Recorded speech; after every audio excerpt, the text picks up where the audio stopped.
Hey guys, today at Bombing Science, we're going to try out some mops. We have 5 different mops with us here today. First one is the 2-ounce black ink mop by Block. Afterwards we have the Crink K60 paint mop. 2 mops by Grog, the squeezers, 10 FMP and 10 BPI. And also the Covers All dripstick by Molotov. First off, the Block mop, the biggest of the 5 we have today.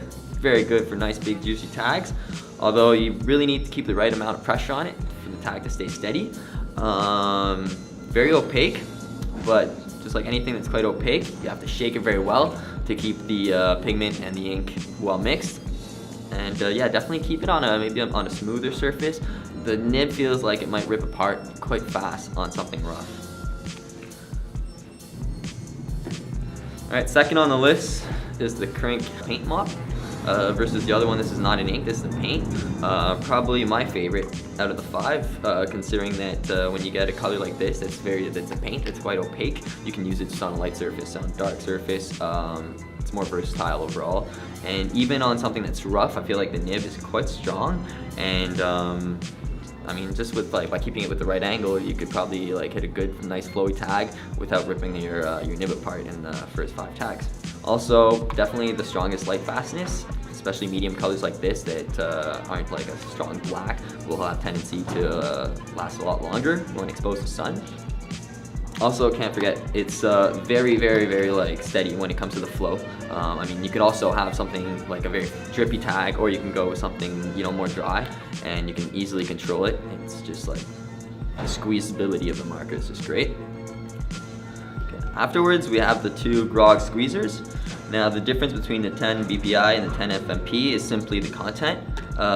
In this one here, we have a really strong bluish ink that has more of a transparency also to it, which is not a bad thing. Actually, I think it's a great thing. So when you're on a light colored surface and you really see kind of the dark blue pop out when it's opaque, and you also see the gestural and the expression in your line and in your movement, which I think is something beautiful when it comes to tagging in the streets. So that kind of exposes that. And yeah, it just has that nice permanent color. So especially on something that's porous, this will probably stay a long time. Indoors, of course, wouldn't recommend tagging somewhere in the sun with this. Yeah, definitely a preference for inks like this one here, where you can have that kind of transparent effect, where you have a darker color in some place and lighter color popping out in some places, and you see also the expression of the line depending on how much it drips. I think that's a huge advantage. So you find that with this ink especially, and also with the Block by Block, controlling the flow, how you can get a very stiff line. You can see down here. You got something very stiff, but also something very fluid, and you can play around with that. I think that's a plus. But to be taken consideration on what style you're trying to get. Alright, so same thing here. Great marker, great nib. Now when it comes to the paint in here, it's a very fluid black ink, very drippy, but the marker is also stiff, so it keeps you kind of from over dripping. But yeah, both the great markers, probably less permanent on something like metal that wouldn't be necessarily washed, where it comes more to over time. I'm guessing a rust paint like this is definitely resistant to time, just obviously not in the sun. So yeah, that would be about the Grog squeezer.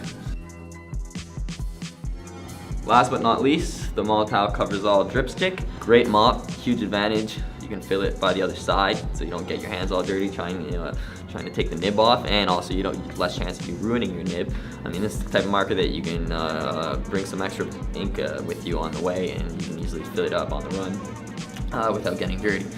When it comes to the ink, it's very fluid, so very drippy, but it's also very uniform and constant. So no matter if you're going really fast or tagging slowly, the line's going to stay quite the same width, and it's going to be the same opacity.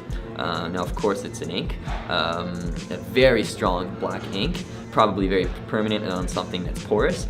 I would recommend tagging on something smoother, again, because it's a mop, so the tips can be delicate, but I've tried it on a rougher surface and it was also excellent. So finally, all these mops, great products. Obviously, keep in mind they're mops. I prefer them to markers, but the nibs would be, tend to last not as long.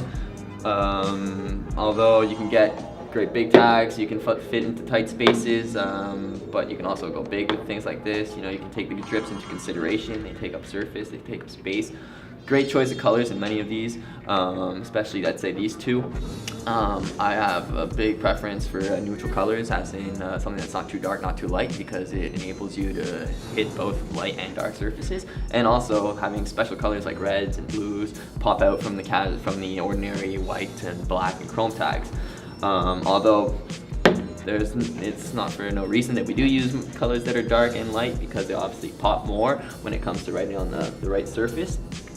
Speaking of surfaces, that's the most important thing here, is that no matter what product you're using, there's no product that can be like considered, I think, best, because it's always depending on what you're using. It's not just what you're using, but where, and what you're doing and how you're tagging. So I mean, I would recommend every single one of you try each one and figure out personally which one is your favorite. Keep in mind, big and juicy, long lasting, and I'd say overall more versatile, easy to fill, very fluid, probably the most beautiful of the inks, and yeah, just overall versatile, good squeezer.